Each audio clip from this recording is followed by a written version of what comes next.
ओम शांति। आज का विषय है कार्य व्यवहार में विघ्न जीत कैसे बने। कोई भी कार्य हम करते हैं, ईश्वरीय सेवा करते हैं, आत्माओं के संबंध संपर्क में आते हैं, सब कुछ करते हुए विघ्न जीत कैसे रहे। क्योंकि विघ्न तो सब जगह होते हैं, चाहे घर में हैं, चाहे बाहर हैं, चाहे सेवा पर है। तो कैसे उड़ती कला से हम विघ्नों को क्रॉस करते हुए अपनी श्रेष्ठ स्थिति के आसन पर सदा विराजमान रहें, इसके लिए वैसे तो कई बातें हो सकती हैं, लेकिन कुछ थोड़ी बातों को ध्यान में रखकर चिंतन करेंगे। सबसे पहले कार्य व्यवहार में विघ्न प्रूफ बनने के लिए पहला महत्वपूर्ण ज्ञान बिंदु है निमित्त भाव। और इसके साथ साथ बाबा ने हमें शिक्षा दी है निमित्त, निर्माण और नम्रचित्त। तो इसको अंडरलाइन कर लेंगे कि कार्य व्यवहार में जब भी हम आते हैं तो हमें निमित्त भाव से कार्य करना है, सेवा करनी है, सदा निर्माण रहना है और नम्रता, ये बहुत प्यारा गुण है। तो सदा ही नम्र चित्त हमको व्यवहार में रहना है, क्योंकि बाबा हमको लोक व्यवहार सिखाता है।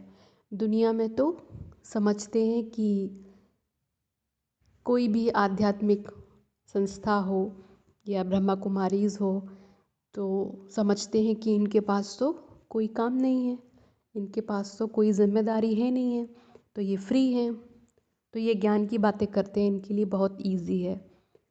बहुत प्रकार की मान्यताएं, बिलीफ सिस्टम्स हमारे होते हैं। और ये भी एक बहुत बड़ा रीज़न है कि माँ बाप क्यों अपने बच्चों को नहीं भेजते हैं। भले ही खुद भी आते हैं लेकिन नहीं भेजते, बच्चों की भी इच्छा नहीं होती है, लेकिन अगर ऐसा है तो ज़्यादा दोष माँ बाप पर ज़रूर आएगा, क्योंकि वो खुद नहीं चाहते हैं कि वो यहाँ सत्संग में जाएं।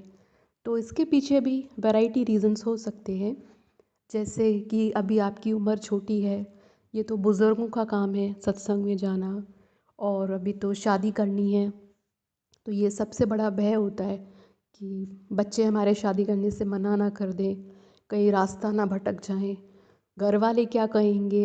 अपने स्वयं के अंदर कमज़ोरी होती है, हिम्मत नहीं होती कि परिवार है या समाज है वो क्या कहेगा।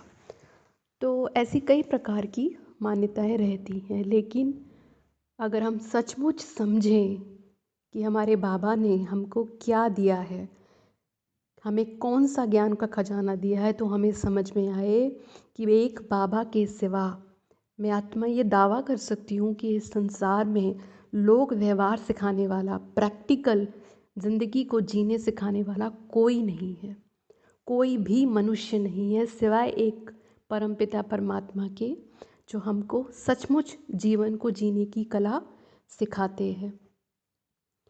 तो निमित्त भाव, हम बच्चे जब भी ईश्वरीय सेवा में कोई भी कार्य करते हैं, जो सेवा हमको मिली है, या घर परिवार में भी सारे दिन की दिनचर्या में जब हम आते हैं, तब हमें ये सदा स्मृति रखनी है कि मैं निमित्त हूँ। निमित्त का अर्थ है जिम्मेवार, तो अलबेलापन नहीं, क्योंकि निमित्त का अर्थ है जिम्मेवार। मैं जिम्मेवार आत्मा हूँ, बाबा ने मुझे एक विशेष सेवा के लिए जिम्मेवारी दी है, तो निश्चित ही मुझे करनी है। लेकिन ये जिम्मेवारी होते हुए भी ये जो कार्य है, ये संपूर्ण कार्य बाबा का है। यज्ञ किसका है? ये शिव बाबा का है ना, तभी तो कहते हैं ना रुद्र ज्ञान यज्ञ, तो ये बाबा का कार्य है।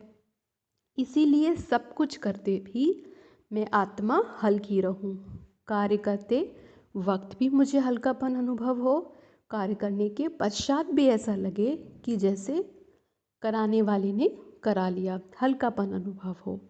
तो इस तरह से पहचान सकते हैं। तो ये बहुत इम्पोर्टेंट है। और इसी के साथ साथ निर्माण रहना और नम्रचित्त रहना, ये बहुत ही इम्पोर्टेंट पॉइंट है। इसको धारण किए बिना विघ्न प्रूफ तो नहीं बन सकेंगे, बल्कि बहुत विघ्न आएंगे और विघ्नों में ही हमारी शक्ति का लॉस होता रहेगा। तो इसको धारण करेंगे। दूसरा पॉइंट है, हम ये समझें कि सबका पाठ अलग अलग है। बाबा ने बताया ना हमको। तो एक तो ये स्मृति रखेंगे कि सबका पाठ अलग अलग है। साक्षी भाव से सबके पाठ को देखेंगे और अपने पाठ से भी न्यारेपन का अभ्यास करना कि मैं आत्मा अपने पाठ से भी न्यारी हूँ, अलग हूँ। ये बहुत ज़रूरी है। हमें अपने संकल्पों से न्यारापन करना होता है, आत्माओं से नहीं। हम भूल कर देते हैं ना, जैसे हमें किसी का कोई नेचर ऐसी है कि पसंद नहीं आती, तो हम सोचते हैं कि अब मैं इससे कभी बात नहीं करूँगी, ये अच्छी नहीं है। या हम सोचते हैं कि इनका तो ऐसा व्यवहार, इससे अच्छा तो इनसे मिलो ही मत, इनका फ़ोन ही मत अटेंड करो। ये हो गया आत्माओं से न्यारा करना। तो इससे अपनी कमज़ोरी तो वहीं की वहीं बनी रही। तो हमें संकल्पों से, अपने ही संकल्पों से न्यारापन करना होता है। और आत्माओं के साथ क्या करना होता है, उनको ड्रामा पर छोड़ना होता है कि इनका जैसा पार्ट है वैसा ये पार्ट बजा रहे हैं, क्योंकि आत्मा अभिनेता है, एक्टर है, तो अभिनय कर रही है। तो इस भाव से देखना है। अब बहुत सी आत्माएं ये भी सोचती हैं कि किसी के भी व्यवहार को देखकर जो सही नहीं है, ज्ञान युक्त नहीं है, वो अपना मूड खराब कर लेते हैं। तो ये भी तो अज्ञान हुआ ना। सोचें हम ध्यान से, ये हमारा ही अज्ञान है कि हम दूसरे की स्थिति को देखकर अपने मूड को खराब कर लेते हैं। ये भी गलत है। हमको तो क्या करना है, शेयरिंग एंड केयरिंग। जो है बाप से लिया है, जितना भी लिया हो वो शेयर करना है और सबकी केयर करनी है। लेकिन ये कब हो सकेगा, बिना प्रभावित हुए। ध्यान रखेंगे। तीसरी इम्पोर्टेंट बात है शुभ भावना, शुभ कामना, अर्थात कार्य व्यवहार में सबको आगे बढ़ाने की भावना। जैसे भाईचारा भी कहते हैं ना, ब्रदरहुड, प्यार। ये प्यार है, ये मैजिक का काम करता है। प्यार में सबसे ज़्यादा मैग्नेटिक पावर है, तो ये बहुत शक्तिशाली है प्यार। तो प्यार अगर नींव हो किसी भी परिवार की, संगठन की, तो क्या होता है, वहाँ सारा ही जो कार्य होते हैं वो बहुत सहज और बहुत ही हल्केपन से संपन्न होते हैं, बहुत ही प्रोडक्टिविटी के साथ संपन्न होते हैं। फिर नेक्स्ट है लीड बाय एग्जाम्पल। इसका अर्थ है करके दिखाना। कभी अनुभव हो कि हम चाहते हैं, जैसे किसी से प्यार होता है ना, बाबा अक्सर कहते हैं कि तो उनकी कमी नहीं देखी जाती। ऐसा लगता है कि ये जल्दी जल्दी अच्छे हो जाए ना, तो बाबा कहते हैं कि करके दिखाओ हमेशा। ये सिखाने का तरीका है, लीड बाय एग्जाम्पल, उदाहरण मूर्त बनना। तो हम बच्चे ये नहीं कर पाते। जैसे इससे पहले वाले पॉइंट में भी हमारे लिए बड़ी मुश्किल होती है, शुभ भावना, शुभकामना, तो फिर विघ्न बनती है ना अपने लिए। जबकि वास्तव में ये सबसे सरल है और ये सबसे ज़्यादा मन को खुशी देती है, बहुत सी बातों से फिक्र से फारिग कर देती है। सर्वप्रति शुभ भावना, शुभकामना, समदृष्टि, समभाव, एक ही भाव हो और एक ही दृष्टि हो। जैसे बाबा बता चुके हैं कि सब मेरे आत्मा भाई हैं और जो सम्मान मेरे लिए है वो मेरे भाइयों के लिए है। तो ये हो गया समदृष्टि। तभी तो हम सम्मान दे सकेंगे ना सबको। सबको सम्मान देने के लिए पहले स्वयं को सम्मान में स्थित करना होगा और फिर उसी सम्मान से दूसरों को भी देखना होगा, तो अति सहज हो जाएगा। तो लीड बाय एग्जाम्पल ना करने के बजाय हम बच्चे क्या करते हैं, बहुत सारी हमसे भूलें हो जाती हैं कार्य व्यवहार में। जैसे मूल्यांकन करना, ईर्ष्या करना, तुलना करना, कंपैरिजन, प्रतियोगिता की भावना रखना, या कभी जैसे कहते हैं ना टीका टिप्पणी करना, टॉन्ट करना, तो एक्सेट्रा, ऐसी कई बातें हो सकती हैं। तो इससे हमको बचना है। किसी का भी मूल्यांकन करने का हमको क्यों अधिकार है? अपने आप से पूछें, हम कौन होते हैं? बाबा ने तो कभी नहीं कहा बच्चे अब तुम लॉ अपने हाथ में उठाओ, ये तो मेरा काम है ना, ये तो बाबा ही है। पर हाँ, बाबा ने ये ज़रूर कहा है कि अगर तुम निमित्त हो, जिम्मेवार हो, या तुम्हें सचमुच बहुत संकल्प आ रहा है कि कोई काम ठीक नहीं हो रहा या यज्ञ के प्रति वो सही नहीं है, तो तुम मुझे रिपोर्ट करो, बड़ों को रिपोर्ट करो। लेकिन विधि क्या है? अकेले में बताना। किसी बड़े को भी बताते हैं तो ऐसे नहीं कि उसका हम मूल्यांकन करें या उस आत्मा को सबके सामने हम कह दें कि तुम ऐसे हो, ये तो बहुत गलत हो जाएगा। तो फिर तो विघ्न आएंगे ही आएंगे आपको। ईर्ष्या करना, तो इससे क्या होते हैं? ईर्ष्या कौन करते हैं? दिल शिकस्त। तो ये तो बहुत नुकसान देगी ईर्ष्या। ये सिद्ध कर रही है कि हम में कुछ ऐसा नहीं है जो उसमें है जिससे हम ईर्ष्या कर रहे हैं। तो इसमें भी ये हमारा ज्ञान है। ज्ञान की जो धारणा होनी चाहिए वो अब तक हो नहीं पाई है। क्यों नहीं हो पाई है? कि बुद्धि की बात नहीं है, बुद्धि सबकी सर्वश्रेष्ठ है। इसमें कई बातें हैं कि या तो बुद्धि में ब्लॉकेजेस हैं, तो जब तक वो ब्लॉकेजेस हटे नहीं तब तक बुद्धि धारण कैसे करे?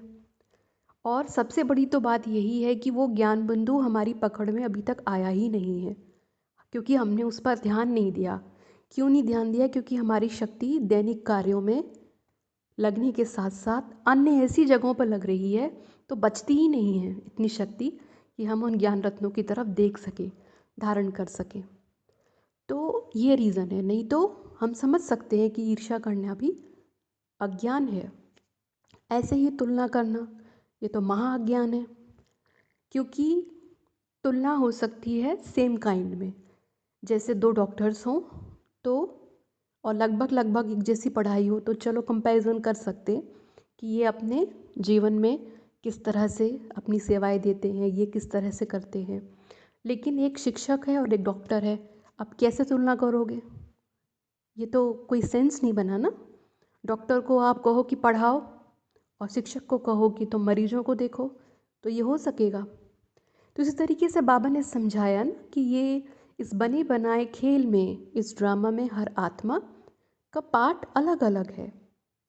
जो देवात्माएं हैं वो भी सारी एक जैसी नहीं है, सबका पार्ट अलग अलग है। सबकी ऑलरेडी पार्ट में सबका क्लियर है कौन कैसे धारणा करेंगे, कौन कैसे सेवा करेंगे, कौन क्या करेंगे।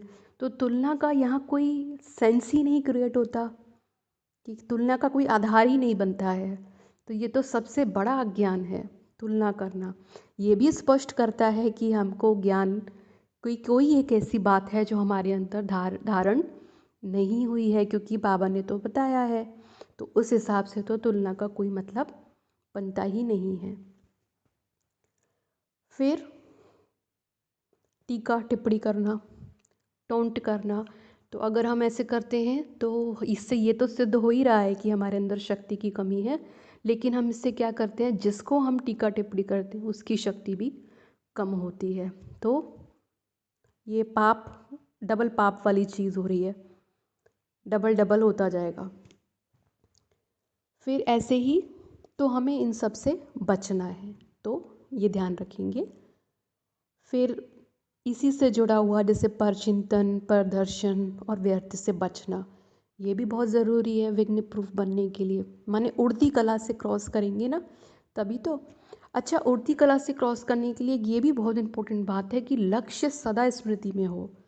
और अगर लगता है कि भूल जाते हैं तो उसको रोज़ इमर्ज करें। सुबह अमृत वेला अपने जीवन के उद्देश्य को, एक विज़न को सदा अपनी बुद्धि में क्या करें, इमर्ज करें कि मेरे जीवन का उद्देश्य क्या है। ये बहुत इम्पोर्टेंट है। और जब भी ये इमर्ज करें तो ये ध्यान रखें कि हमारे दो काम हैं, एक तो हमें माया को सदा गेट आउट करना है, और दूसरा इस दुनिया को गेस्ट हाउस समझकर, स्वयं को मेहमान समझकर रहना है। ये बहुत इम्पोर्टेंट है। तो यहाँ सब कुछ करते भी किसी भी चीज़ में हम अटैच नहीं होंगे, क्योंकि अपनी दुनिया नहीं है ना। तो ये ध्यान रखना है। तो इससे क्या फ़ायदा होगा? परचिंतन, प्रदर्शन और व्यर्थ से बचना। परचिंतन प्रदर्शन यानी दूसरी मनुष्य आत्माओं के बारे में सोचना, या ऐसे ही मतलब जैसे कोई ये पूछ सकता है कि इससे नुकसान क्या है, तो भले ही नुकसान नहीं भी हो, लेकिन शक्ति तो आपकी वेस्ट हो ही रही है ना। और नुकसान में क्या है कि जब आप उनके बराबर चिंतन करते हो किसी का, तो उनकी एनर्जी के साथ आप कनेक्ट हो जाते हो।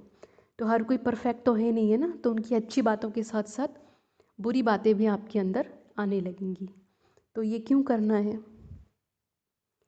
और व्यर्थ से बचना, तो व्यर्थ तो हम सभी बच्चे समझते ही हैं, ब्राह्मण बच्चे की व्यर्थ क्या है।